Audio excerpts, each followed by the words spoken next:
Bonjour tout le monde, je m'appelle David, je suis pasteur à l'église Ecclésia, située au centre-ville de Saint-Jérôme. Ça fait environ 13 ans que l'église a débuté et ça fait environ 5 ans maintenant qu'on est propriétaire d'un bâtiment en plein au cœur de la ville. Je ne sais pas si toi, tu as déjà entendu parler de la ville de Saint-Jérôme ou si tu es déjà venu te promener ici, mais c'est une ville qui est vraiment tristement connue pour avoir beaucoup de problèmes de toxicomanie, beaucoup de problèmes de maladies mentales, beaucoup de problèmes de pauvreté. Et quand tu viens marcher ici dans le quadrilatère du centre-ville, ça devient clair que c'est une ville qui a vraiment besoin de l'espérance que donne Jésus-Christ. Donc, c'est pour ça qu'on s'est installé ici au centre-ville.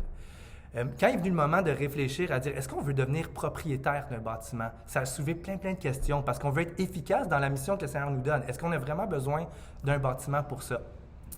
Et on s'est dit, bien, si on devient propriétaire, on a fait un quadrilatère avec la map de Saint-Jérôme. On s'est dit, si on devient propriétaire, on veut avoir un bâtiment dans ces environs-là, sans dépasser. On veut être au cœur de où les gens sont le plus brisés, pour briller le plus fort possible, en fait.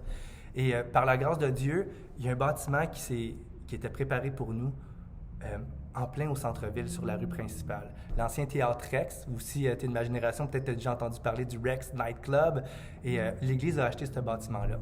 Maintenant, on avait plein d'idées, de dire comment on va utiliser le bâtiment. La première chose qui est venue en tête dans le cœur des frères, c'était on va ouvrir un organisme communautaire, on va faire un café équitable où est-ce que les étudiants vont pouvoir venir prendre leur café, manger des repas et financer pour les gens qui sont plus dans le besoin.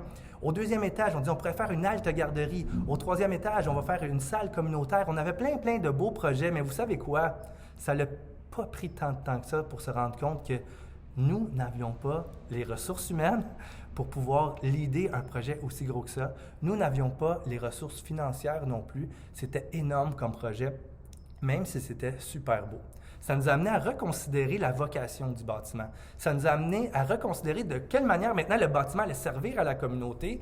Et étant donné tous les besoins que Saint-Jérôme a, c'est une ville qui a des dizaines et des dizaines d'organismes communautaires qui ont des gros besoins.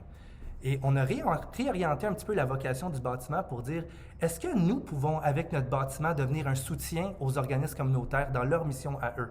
Ça, c'est différent, là, de dire comment nous, maintenant, avec notre bâtiment, on peut juste vous soutenir dans ce que vous faites.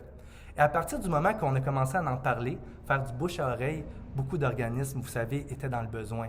Il y avait besoin de locaux. Des groupes de soutien sont venus nous voir et disent « Bien, c'est pas vrai qu'il y a un bâtiment au centre-ville. On peut prendre ce local-là. » Je dis « Bien, nous, on veut être un soutien. On veut être un soutien pour vous dans ce que vous faites au nom du Seigneur Jésus-Christ. » Des organismes qui font de la distribution alimentaire maintenant n'avaient pas de locaux. Il y avait un organisme qui distribuait de la bouffe dans le parc au centre-ville. À la pluie, les gens faisaient la file. On s'est dit, bien, le Seigneur nous a donné un bâtiment. Est-ce que c'est possible maintenant de soutenir cet organisme-là en l'invitant, même s'il n'y a pas l'argent pour louer, même s'il n'est pas encore prêt à louer officiellement un local? Nous, on veut pouvoir t'aider. Donc, des organismes de bienfaisance comme ça ont commencé à utiliser nos locaux. Et le but, en fait, c'est que le bâtiment puisse servir 7 jours sur 7, pratiquement 24 sur 24, et que ça soit un soutien vraiment considérable pour tous les organismes de Saint-Jérôme. Donc, c'est pas mal comme ça maintenant que le bâtiment sert, et il y a encore de l'espace. On est en train de faire une plage horaire. Et ce que je vois avec les gens qui viennent, c'est que moi, notre cœur à nous, c'est qu'ils puissent vraiment comprendre puis sentir qu'on n'est pas là pour faire de l'argent. On n'est pas là pour rentabiliser. Nous, on a adopté une autre stratégie. Un autre moyen, c'est de dire, on veut pouvoir vous bénir comme nous, on est bénis.